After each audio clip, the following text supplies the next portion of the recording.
This is The Tale of Peter Rabbit by Beatrix Potter. Copyright 1902.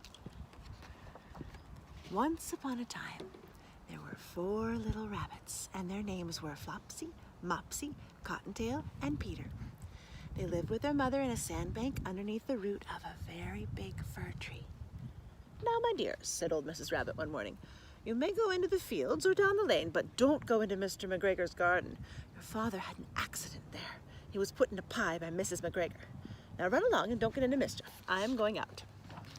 Then old Mrs. Rabbit took a basket and her umbrella and went through the wood to the baker's. She bought a loaf of brown bread and 5 currant buns. Flopsy, Mopsy, Cottontail, who were good little bunnies, went down the lane to gather blackberries. But Peter, who was very naughty, ran straight away to Mr. McGregor's garden and squeezed under the gate. First he ate some lettuces and some French beans, and then he ate some radishes. Then, feeling rather sick, he went to look for some parsley. But round the end of a cucumber frame, who should he meet but Mr. McGregor? Mr. McGregor was on his hands and knees planting young cabbages, but he jumped up and ran after Peter, waving a rake and calling out, "Stop, thief!" Peter was most dreadfully frightened. He rushed all over the garden, for he'd forgotten the way back to the gate. He lost one of his shoes among the cabbages and the other shoe amongst the potatoes. After losing them, he ran on 4 legs and went faster, so that I think he might have gotten away altogether if he had not, unfortunately, run into a gooseberry net and got caught by the large buttons on his jacket. It was a blue jacket with brass buttons, quite new. Peter gave himself up for lost and shed big tears, but his sobs were overheard by some friendly sparrows who flew to him in great excitement and implored him to exert himself. Mr. McGregor came up with a sieve which he intended to pop on top of Peter, but Peter wiggled out just in time, leaving his jacket behind. And he rushed into a tool shed and jumped into a can. It would have been a beautiful thing to hide in if it had not had so much water in it. Mr. McGregor was quite sure that Peter was somewhere in the tool shed, perhaps hidden underneath a flower pot. He began to turn them over carefully, looking under each. Presently, Peter sneezed. Kerchoo! Mr. McGregor was after him in no time, and he tried to put his foot upon Peter, who jumped out of a window, upsetting 3 plants. The window was too small for Mr. McGregor, and he was tired of running after Peter, so he went back to his work. Peter sat down to rest. He was out of breath and trembling with fright. He had not the least idea of which way to go. Also, he was very damp from sitting in the water can. After a time, he began to wander about, going lippity-lippity, not very fast, and looking all around. He found a door in a wall, but it was locked, and there was no room for a fat little rabbit to squeeze underneath.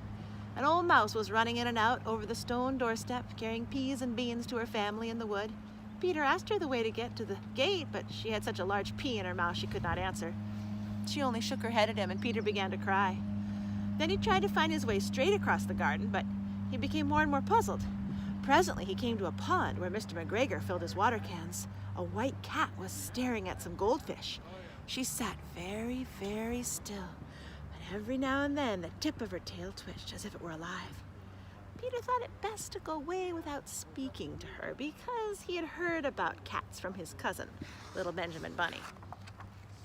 He went back towards the tool shed, but suddenly, quite close to him, he heard the noise of a hoe. Scratch, scratch, scratch, scratch. Peter scuttered underneath the bushes, but presently, as nothing happened, he came out and climbed up on a wheelbarrow to see what was happening. The first thing he saw was Mr. McGregor hoeing onions. His back was turned towards Peter, and beyond him was the gate.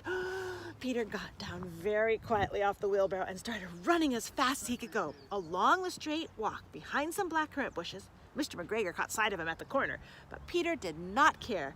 He slipped under the gate and was safe at last in the wood outside the garden. Mr. McGregor hung up the little jacket and the shoes for a scarecrow to frighten the blackbirds. Peter never stopped running or looking behind him till he got back home to the big fir tree.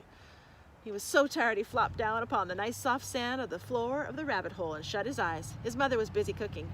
She wondered what had he done with his clothes. It was the second little jacket and pair of shoes that Peter had lost in a fortnight.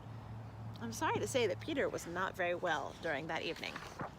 His mother put him to bed and made some chamomile tea, and she gave a dose of it to Peter, 1 tablespoon to be taken at bedtime. But Flopsy, Mopsy, and Cottontail had bread and milk and blackberries for supper. The end. That is The Tale of Peter Rabbit by Beatrix Potter. I hope to see you soon at the library.